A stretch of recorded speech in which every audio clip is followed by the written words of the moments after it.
This is the Action Movie Guys podcast, bringing you action movie reviews from across the decades, plus box office numbers and insight like never before. And now, your hosts of the Action Movie Guys podcast, Alex and Nate. What's up, everyone? Welcome to episode number 294 of the Action Movie Guys podcast. I'm your host, Nate, and this is my co-host, Alex Figueroa. And on this episode, we're starting off Heist Movie Month. So this will be, we have 5 weeks this week. It'll be 5 movies where the plot somehow revolves around someone stealing something. And then we'll review everything around that. You know, our usual characters and villains and action and all the good stuff. This first one is going to be a little movie from 2012 called Man on the Ledge. Alex, I don't think you've seen this one because you had to ask me if it was the right movie. So... Yeah, I never heard of this movie, and I literally was just like, I was on vacation during this thing, and I told my wife, I said, wait a minute, are we literally watching a movie on a guy on the freaking ledge? Because I'm like, this would have been so, and I didn't get the and I didn't think about it, because I was just like, waiting, I was like, it is what it is, but I sent you the cover, and I was like, yes. Is this it? Anyway, yeah. Really interesting, though. It has a lot of good characters in this movie, like actors. This movie has a crazy good cast. Yeah, the cast is crazy. You got Sam Worthington, Elizabeth Banks, Anthony Mackie, Ed Harris, the guy from Bosch, Jamie Bell, Genesis Rodriguez. The butt cheeks dude from Die Hard 2, the general. Yeah, William Sadler. There you go. Yeah. This movie is stacked. Literally, got a lot of... So we're going to talk about them, though. They might have a good cast, but did they play good characters? So we're going to get into all that in a moment. Before we do, let's go ahead and give you some good old Rotten Tomato scores on this bad boy. And you know what? They're not amazing. You know, doing this movie, I'm never surprised when I go to check the old RTs. This one has a 31% critic score and a 52% audience. So audience...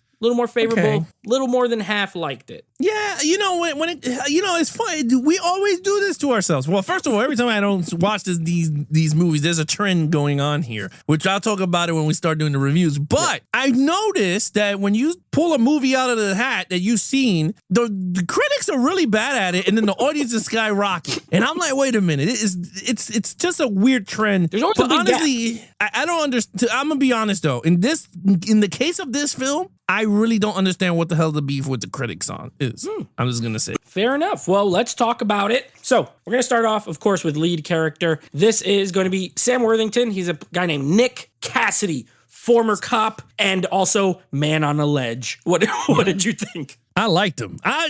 So I'm not a big fan of Sam. I mean, we did some movies of his here, and we're not big on him. Like I didn't like him as Terminator. Yeah, he wasn't big as a Terminator, but I did like him in Salvation though. I thought he was cool, but I didn't think he was like that great. But he was good in this. I felt like he was really good. I'm not gonna give him a 5 or perfect. I gave him a 4. He was very believable. Like you said, he was a cop, then he was an informant, and then we'll talk about it more in the storyline. But he was all family oriented, which was kind of fun. He was innocent. I love movies like this, like AKA The Fugitive and that's stuff like this.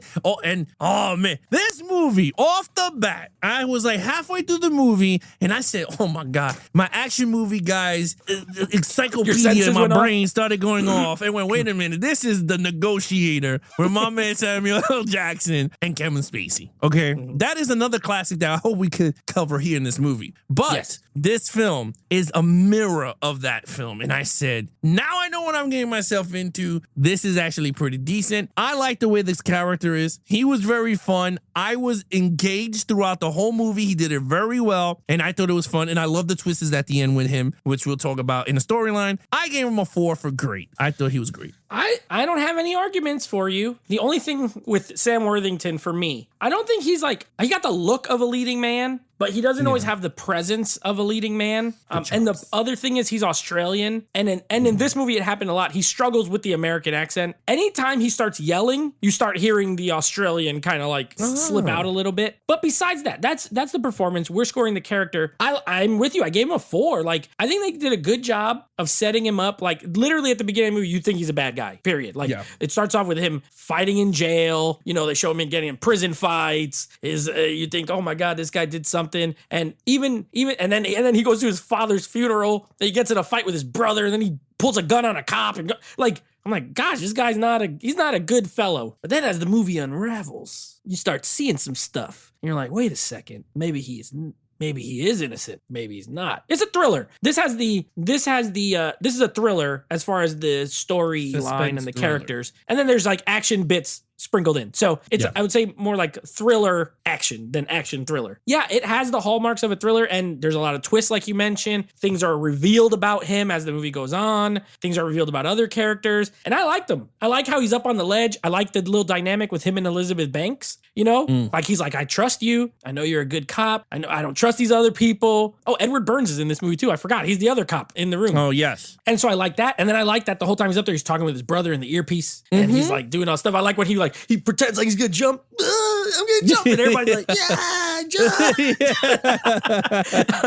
Oh, they need a distraction. He starts throwing money everywhere. Like, I liked him. I thought he was a fun character. I was rooting for him. I think that's ultimately the goal of a movie like this. You gotta be like, especially it comes to a certain point, you're like, I hope he succeeds. I really do. I liked him. So I gave him a 4 as well. Okay, main villain now. He's played by one of the best. Ed Harris as David Englander. Rich guy. The bad rich guy. Bad rich guy. He didn't have much scenes, but he was a great freaking bad guy. I gave him a 5. He was great. He was an asshole, and I loved it. He was like, I'm going to kill your brother. I'm going to throw his ass off the roof. I was like, I freaking love it. I thought Ed Harris played a rich guy who uses insurance money to get back his wealth. I love it. I think that whole plan is what makes movies like this tick, and I love it. When it's told right. I mean, there's a lot of movies that we've seen so far, and I bet we're going to see in the future that has, I bet, the same type of storyline with villains, and it's not going to be told right. This one was told very right, because from off the bat, you already knew this dude was a dick, and then halfway through the movie, you go, oh, this is the dude that's going to get punched in the face sooner or later, just like in Geostorm.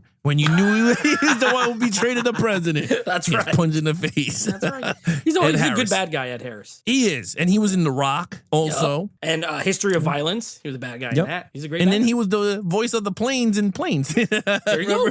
He was in But anyway, Ed Harris is a 5. I give him a 5. All right. I gave him a 4. For one of the main reasons you mentioned, like, he's not on screen a whole lot, but his plan, essentially what he does is he has his diamond stolen from him. They like stage a theft of the diamond. It's this big freaking huge diamond because he's losing a lot of money because of like the housing crisis, and he was investing in property and all this stuff, and it crashed. So he stages a robbery of the diamond, then files an insurance claim on it, but he actually still has the diamond. So the insurance claim gets him back, and he starts to build, and then he gets back his money. That's ultimately what he does. And he framed the main character. That's the whole beef. Okay, and then I guess we'll explain a little more in the plot, but that's essentially what he is. But yeah, he's a real dick in this movie. Ed Harris is one of the best at somehow. Oh, he was in that Run All Night movie too. Remember with Liam Neeson? Oh, Run All Night. Yeah, this guy's a villain. Yeah. He's a villain in everything. He got a bad guy face. That's what it is. But what I was gonna say was he has an ability to still be likable because he's such a good actor. Like I like Ed Harris. And so if he is a good guy, he's like, man, I really love this guy. And when he's bad, it's like, I love to hate this guy because he's a real douchebag. You know what I mean?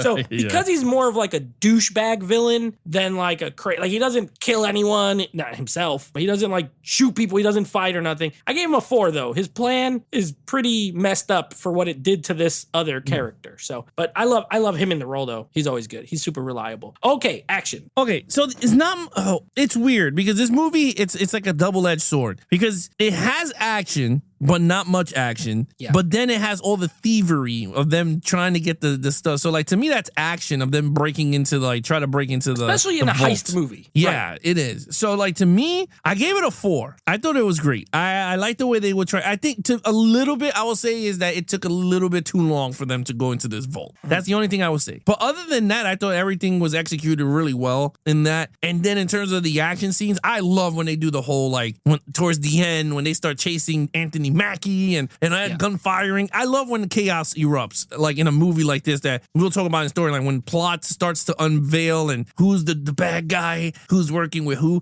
Love it. I love this stuff like that because I was like, this is great storytelling when it starts to unravel at the end. So it could have went to honestly, I could give it a 5, but I gave it a 4. I thought to me, I think it's a balance. To me, a 4 it's a balance of both going into the vault and then all the plots unveiling at the end. So I give it a 4. Okay, I gave it a 3 purely from the standpoint of, like you said, there's not a lot of action. Now, the heist elements of it, I did factor them in. You're right, though. It does take a little bit of time, but it's tough because you have a lot of characters where you're kind of bouncing around. So I have to keep cutting back to the heist part of it and then getting into this safe and stuff like that. But the actual action, there's like a little car chase scene at the beginning at the funeral, and then you have the end part. I do love when the SWAT team rappels down and he just runs and he just like grabs onto the guy and jumps around the corner and smashes him into the wall, and he starts jumping on the things. I'm like, oh, that's kind of sketchy. And then, like you said, at the end, you have the gun. I'm gonna throw your brother off the top. I'm gonna throw him off the top. And then Anthony Mackie shows up and they start shooting each other. And then I like it. I'm into that stuff as well. But that's about all the action you get. It's not a lot, but it's enough to still categorize this as an action film. and again, because it's heist month, factoring in the heist as part of the action. So it was good for me. It was good. Remember when he runs through the roof and he jumps into the bag or whatever the hell he does? He jumps off there. He jumps onto a giant pillow. Sketchy. Oh, Jesus. I was like, the camera work actually was pretty good. I liked it, how they made it look all spinning mad fast. Like he's really just going down. And some dude did it. Cool. Some stuntman jumped off of that thing and landed on that thing. I do, though. It is hilarious how he's able to like roll off of it and get through that whole crowd and get to Ed Harris like in 1 second. And there's another scene. I would say like what I didn't give it a 5 though was when he's on the ledge. It's super small, and then from the camera angle it becomes big again, and he could walk around it. And I was like, jump. And yeah, I was like, I know it's movie magic and they had to shoot whatever they did. Yeah. It's just, I hate when they move the camera angle because then it takes away the angles. Like it was short in the beginning, and then when they moved the camera, it became big and he could just hang out. Well, when he first goes out, he's like, whoa, like, it looks like he has like 7 inches of, and then he actually had like 2 feet of like ledge. And then he holds it. He's talking to Elizabeth Banks, and I'm like, well, first of all, if you're that short, I mean, there's no way you could just turn around that quick. And he's turning around, going around the other end of the building, and then he comes back, and I was like, oh my god. I was like, okay, but other than that, I thought that's just nitpicking. Yeah. I just thought it worked. The plan of what they needed to do of him on the edge was awesome. I thought it was good. I would never do it, but I thought it was good. All right, so 4 for you, 3 for me. Okay, storyline. Okay, this storyline is a 4. I thought it was great. I can't give it a perfect. So for me, a perfect movie in a heist is a movie that is very uniquely told. I thought this was told uniquely, one. But what I mean is like it doesn't have influences or films that you already start to think of off the bat. And again, I know a lot of people are like, oh, you're criticizing. I'm not criticizing. It's just, I love movies so much and I love action movies and stuff. It's kind of hard for me to go, oh, wow, this movie is one of the best heist movies ever, because again, you get a lot of movies that you've seen. Once the movie starts to unfold, you start to get The Negotiator. Off the bat, this movie is 100% The Negotiator. If you guys ever seen it, check it out. It's an amazing movie. It has 2 of the best Oscar award winners in the films. You got Samuel Jackson as the lead, and then you got Kevin Spacey as the other negotiator. Yeah. So honestly, check it out for you guys, for yourself. But again, originality was there. To be honest with you, I didn't even know he was talking to his brother until he put his hands on the ear, and I went, okay, now I like this stuff. And then I started, because again, the movie does not tell you about a heist, and that's another genuine thing about the movie that threw me off. I thought it was him going to be on top of the ledge going, I'm innocent, and all this crap, but no, it was literally him distracting. And then once you start to see it unfold, you go, okay, this is actually pretty cool. One thing I will say that really was like, okay, in New York would never fly is when they blew up they did the first explosions and all the dust came out. Everyone would have saw that from looking up. I was like, that was never gonna happen. But I was like, it is what it is. I love everything. The way it came down with Anthony Mackie, you really thought he was bad, and I loved it because he started taking the files off. Actually, I don't want to ruin it for anyone because this is kind of a fairly new movie, so I don't know. I don't know if you want to go with this in terms of revealing everything. And do you want to spoil it or what? People have plenty of. Y'all already know the rules here. We are not a spoiler-free podcast, so okay. Well, Anthony Mackie starts destroying mad evidence from a locker. He takes files away from Elizabeth Banks when they say, oh, you get to take this up to her because that's his best friend and all this crap. I'm like, yo, this dude is a dick. And you know what? Anthony Mackie, I will say this. I don't believe him as a lead character. I don't think he's more of a supporting actor. He's good at that. His role here was really good. He was really good in this. He's not a good lead character. I'm sorry with that. And I know he's doing Captain America. I don't know how that's going to work. Falcon. He's better as Falcon, but not as Captain America. But I think in terms of this film, you have a lot of great actors that know how to switch that good guy, bad guy, and it makes it so much fun in this movie. So I'll let you go explain way more with the plot because it to me is way tongue-tied. But I gave it a 4. I thought it was great. Yeah. Again, we're close. I'm 1 point under you, but for the exact reason that you mentioned. Yeah. I like the plot. I think it's good. I like the heist elements of it. I like the characters, again. But you hit the nail on the head. Like, this reminds me of like 10 other movies too. So because it felt so familiar in a lot of ways, you can, if you've ever seen like a thriller or like this kind of, not even heist, I just mean like a thriller of like the wrong man, the wrongfully accused, the fugitive. You mentioned that one. This has some vibes of that because technically it is a fugitive. The Negotiator's a big one, but there's just a lot of movies like this. I like all of the thing is I like I like that subgenre. So even though I am like, yeah, this reminds me of this and this reminds me of this, I still have fun when I watch it. So I gave it a 3. I think it's good. It would have been better if it did some really, really unique things. But the only thing this does unique is that the dude is standing on a ledge for the for the whole movie. You know what I mean? Other than that, I shouldn't say that. That's a discredit. There are other elements that are in this that are not in every other movie. But I'm just saying there's also enough that it borrows from the genre that it's, it feels familiar when you're watching it. Now, I will say there are some twists and stuff that you don't really see, which is that's the reason I say it is good. I don't really understand with the critics, like with their very low, like why so many people don't like it. Maybe it's that. Maybe they're like, oh, I've seen this before, so automatically they dismiss it. But I'm a fan of these types of movies, so I like it. I like the brother dynamic. I like how you think they hate each other, but actually they're like best buds. You know, they fake the fight at the funeral. They fake their dad's funeral. First of all, he's not even dead. He turns out to be William Sadler. He's giving him a cheeseburger and stuff like that. He tells the cop, he's like, he got honest eyes. And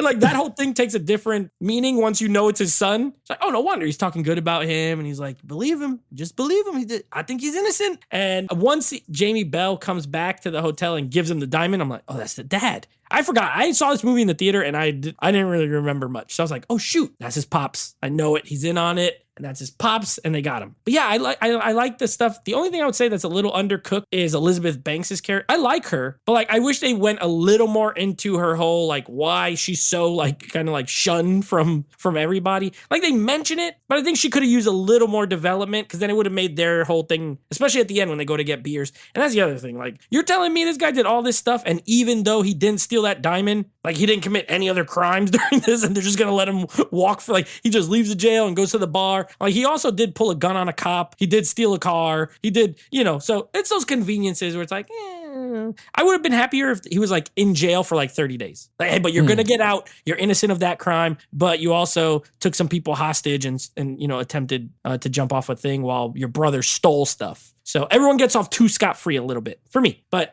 I agree with everything you said, though. It's a good storyline. Okay, overall. Okay, so overall, well, I didn't touch on Elizabeth Banks, so I'll do that quick here on overall. I think she's good. I think she's cute. My only gripe with Elizabeth Banks, I felt like she was the female John McClane. She wakes up, and the first thing she pops is painkillers. Getting some painkillers. With alcohol. And then she's like, what do you want? It's like, we need you here at 34th Street because this man on the ledge. And she goes, I'll be there. Yeah, and then all of a sudden, just wake up? And she's like, no way, man. Yeah. And then all of a sudden she gets there and she's like, all right, give me the file. And I'm like, this is so like John McClane. But she is a great actress and she was believable. Like the whole, like she let that girl die while she was doing the negotiating part. I was like, okay, cool. I liked it. I had fun with it. Overall, this is a great film. I purchased it digitally for $8. And the first thing I said was, I'm not going to rent it because it's $4. Like, extra $4, just buy it and help somebody, like a catering guy or something from the movie. Right. So I was like, it is what it is. I'll buy it. And I was like, man, am I going to regret this $8? Because I was like, this could be a piece of crap. And I was like, and I feel it. When I came out watching it, I said, yo, this movie reminds me of up in the echelons of 21 Bridges with my man Chadwick Boseman, right? Yeah. It goes up there with my man Gerard Butler, that he plays the cop with Ice Cube's son. What's Den the hell is it called? Den of Thieves. I like Den of Thieves. I know we are, but I do like it. So, like, it falls under that echelon. Like, it's not super popular. Yeah. But if you give it enough time and let it marinate in the movie sauce and let it come out, and I think people will enjoy this for what the film is. I don't think this movie is that bad, bro, for a 30% Rotten Tomato from the critics. This movie, honestly, if I was a critic in Rotten Tomatoes, I honestly would give this a 65. To be honest with you, 65, maybe 70, because it's actually a really good movie. Everything was told well. Yeah, it has all the similarities of all the heist movies, like, you know, Italian Job and you know, Fugitive and all the other stuff. So, okay, great, but you can't fault a movie for that, you know? Yeah. It's just the writers, you know, maybe the writer was inspired by those movies. It is what it is. I mean, every movie you see now is influenced by something, right? Yeah. If it didn't come out first. So at the end of everything, I say you guys have not seen this movie, and we did spoil the shit out of it. But honestly, we spoiled as much as we could. We didn't give you everything, but I highly recommend this, whether you want to watch it digitally, like I said, it's $8, or buy it on 4K when it's on sale, because I'm going to buy it on 4K to have a physical. Yep. Yeah, I saw it. I'm definitely going to pick it up on 4K and rewatch. This is a rewatchable movie for me, because this is actually really fun. So I give it a 4. It's a great film. Yeah, I like this movie. That's why I picked it, because I was like, I don't think Alex has seen this, and it has a horrible title. That might have hurt it too. Like, that was a really bad title. Man on a Ledge is a dumb name, to be honest with you. But yeah, it's a solid thriller. It reminds me, and I don't always use this, but it reminds me of a movie that Hitchcock would make if he was like alive. Thrillers, twists, wrongfully accused. He's done all these things, like The Man Who Knew Too Much. This guy, James Stewart, and he gets involved and he's accused of all this stuff, but didn't do it. So he has to prove it. Like, it has all the hallmarks of like a Hitchcock type movie. Sure, it's not technically as proficient as something he would have made, but it's still that kind of movie in the genre he would have done. A thriller with some suspense, little action, little comedy. There's some humor in this movie. Like, Jamie Bell and Genesis Rodriguez get most of the humor. Like, their whole while they're doing the heist, they get all the funny kind of parts, you know? And she looks amazing in this movie, by the way, the whole time. I remember when this came out, I was like, who is this actress? This was her first movie. And then she was in a few more after that, and I was like, I love her. And then she fell off the map and like didn't even really, I think she's on the Umbrella Academy on Netflix now or something like that. So she kind of fell off, but she was in The Last Stand that we did with Arnold Schwarzenegger. She was the girl in that was in the car with the bad guy the whole time. Okay. Yeah. So yeah, their banter is great. You know, like, she'll say something, he's like whatever, and then they're fighting, and he almost drops her, and then he opens the door and she's like just staring at him, and she's like, don't talk to me. Oh no, he did drop her. Yeah. Well, he let her go. He dropped her, but not from all the way from the top. Yeah, he dropped her from like low, and then she's saying her name, and then he's pressing the buttons, and then she's right there. So like, there's some humor, there's some action, there's a little bit of everything. I fell right in between. I'm like, this is better than a 3, but for me, it's not quite a 4. So guess what? We're buzzing out a half. I give it a 3.5. 7 out of 10. A 7 out of 10 movie for me. So that's a 3.5. I think it's very good. I think it's entertaining. Clearly, I own it on 4K. I haven't watched it in a while, but it's not because I don't like it. It's just because I don't always have time to watch these movies. So that's why I put them on this podcast. But I'm glad you enjoyed it, because I wasn't sure. I was like, I don't know how this is going to go. But I think you might like this because of the twisty turnies, you know, that happen throughout the movie. You know, this movie, if we have another heist month, you gotta have Pierce Brosnan's The Heist. The Heist. I've heard of it. I've never seen it. It's not similar to this, but the plot twist is here and there where Pierce Brosnan is the same old. And I think you will like it because it's old school. I think it's like 90s or 80s,